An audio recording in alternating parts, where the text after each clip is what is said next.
সততার পথে সত্যের খোঁজে। আপনারা দেখছেন বি নিউজ বাংলা নেটওয়ার্ক।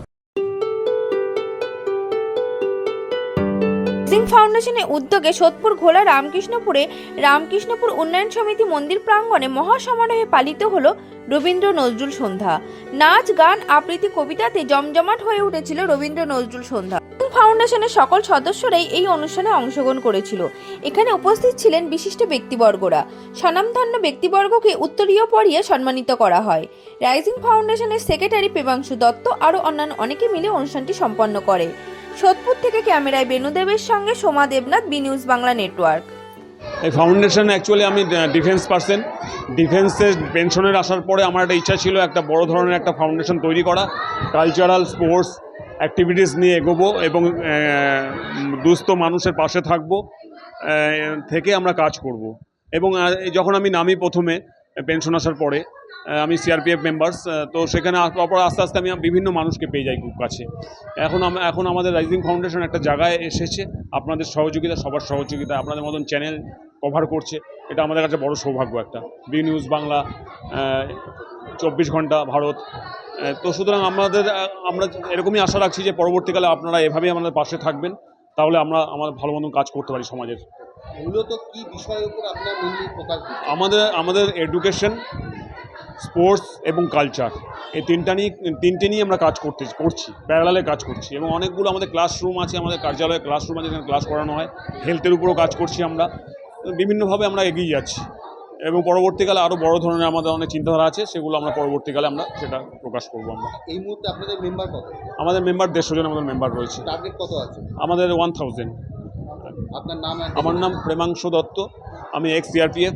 আমি বর্তমানে আমাদের রাইজিং ফাউন্ডেশনের।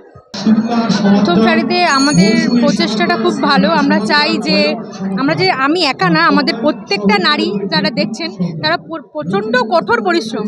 আমরা যেরকম ঘরে রান্নাও করি, ঘরে চুলো বাঁধি, সেরকম আমরা প্রত্যেকটা জিনিস আমরা ফাউন্ডেশনটাকে এমনভাবে আমরা নিয়ে যেতে চাই যে আগামী দিনে এখানে যাতে আরও অনেক উজ্জ্বল ভবিষ্যৎ, ছোট ছোট শিশুরা যেরকম আছে সেরকম তারা তৈরি হচ্ছে। আমাদের এরকমই প্রচেষ্টা যে নারী শক্তিটা বিরাট বড় শক্তি। এই মুহূর্তে কতজনের মেম্বার আছে আপনাদের? আমাদের এখানে মিনিমাম 100 জন পার হয়ে গেছে। এই যে নারী শক্তি যে এত উত্থান হচ্ছে, পুরুষরা মাঝে ভয় পেয়ে যাচ্ছে। ভয় তো একটুও পাচ্ছে, ভাবছে যে নারীটা বেশি আমাদের তো যেহেতু নারী ছাড়া কোথাও কোনো কাজকর্মই আমাদের এখন করা হবে না। তো সেক্ষেত্রে আমরা চাই যে আমাদের যে প্রচেষ্টাটা সেটা অনেকটা দূর পর্যন্ত আমরা নিয়ে যেতে চাই। আমাদের প্রিপারেশন তাও কতটা প্রচন্ড পরিমাণে নিতে হয়েছে। আমরা কঠোর পরিশ্রম করে এই জায়গাটায় এসেছি, অনেকটা পরিশ্রম করেছি বলেই আজকে এই জায়গাটা পেয়েছি। আগামী দিনে আরো বেশি পরিশ্রম করতে চাই, যাতে আমাদের আরো আছে। আমাদের প্রচুর পরিশ্রম যেরকম আমাদের করতে হয়েছে, সেরকম যারা স্টুডেন্ট আছে এখানে যারা শিখছে তাদেরও সমানভাবে তাল মিলিয়ে পরিশ্রম করতে হয়েছে। আর আমাদের শেখানোর জন্য এই দিদিরা রয়েছে, এদের থেকে আমরা অনেক অনেক অনেক কিছু আরো শিখতে চাই। এই দিদিদের হাত ধরে সবসময় থাকতে চাই, যাতে সমাজের জন্য আপনাদের সমাজের জন্য নারীদের ভূমিকা যথেষ্ট গুরুত্বপূর্ণ। একজন নারী হিসাবে সমাজের জন্য কি দিতে চাইছেন?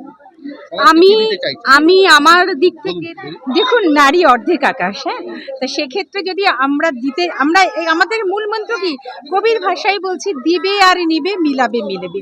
সুতরাং আমরাও অর্ধেক দেব, আসুন আপনারাও অর্ধেক দিন। আমরা এই অর্ধেক আর অর্ধেক মিলিয়ে একটা তৈরি করাতেই আমাদের হচ্ছে রাইজিং ফাউন্ডেশনের উদ্দেশ্য। আমি লিপি ব্যানার্জি, শিক্ষিকা। হরিনাম দিয়ে জগৎ মাতালে আমার একলা নিতাই, আমার একলা নিতাই, একলা নিতাই, একলা নিতাই, একলা নিতাই। হরিনাম দিয়ে জগৎ মাতালে আমার একলা নিতাই।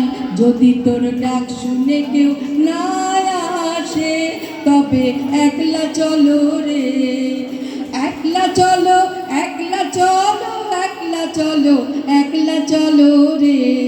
এরকম বহু গান আছে। খাসার ভিতর অসীম পাখি কেমনে আসে যায়। এখন আমরা অবশ্যই একটা জায়গায় গিয়ে দাঁড়াবো। রাইজিং ফাউন্ডেশন কি? রাইজিং ফাউন্ডেশন কি? রাইজিং ফাউন্ডেশন কি? ওখানে আরেক দিদি বসে আছেন, স্কুল টিচার, উনি মুচকি হাসছেন। সুখেন্দু স্যারকে পেয়েছি, আমাদের শ্রী অনুগ্রী মহাশয়, আমাদের সুভাষ সিংহ রায়, পণ্ডিত সুভাষ সিংহ রায় মহাশয়, আমাদের তানিশ্রীদি, আমাদের বনানী দিকে পেয়েছি, এবং আমাদের কমল নন্দী এবং পার্থদাও এসে উপস্থিত হয়েছেন আমাদের সামনে। আর জেঠুমণি, আমি 72 সালে যখন মাধ্যমিক পাশ করি, যখন জেঠুমণিকে প্রণাম করতে গেলাম, জেঠুমণিকে দাদা আগেই বলে দিয়েছে, সেটা আমি জানি না, আমার সামনে কিন্তু দাদা কিছু বলতো না। জেঠুমণি বললো, তুমি কেন এই ফাংশনে এসছো? তোমার দাদার মতো তুমি পরিশ্রম করতে পারবে? যাও যাও যাও, লেখাপড়া করো। উনি খুব লেখাপড়া ভালোবাসতেন।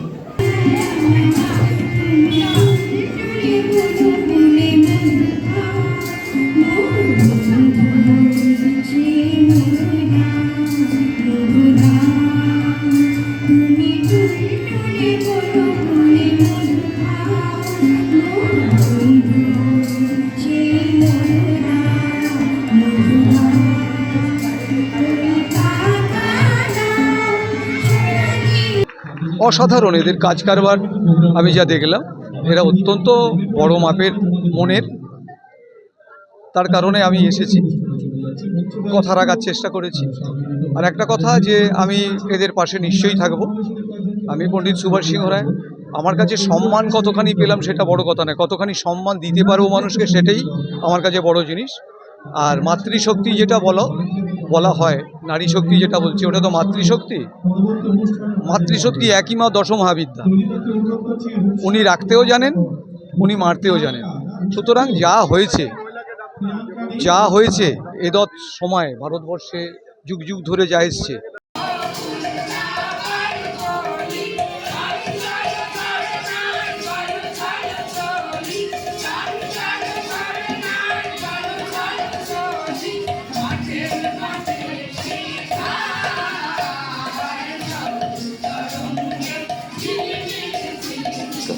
বি নিউজ চ্যানেলের পক্ষ থেকে আপনাদের সকলকে স্বাগত জানাই। আমাদের চ্যানেলের আরো আপডেট পেতে আজই চ্যানেলটিকে সাবস্ক্রাইব করুন, সাথে থাকুন, পাশে থাকুন।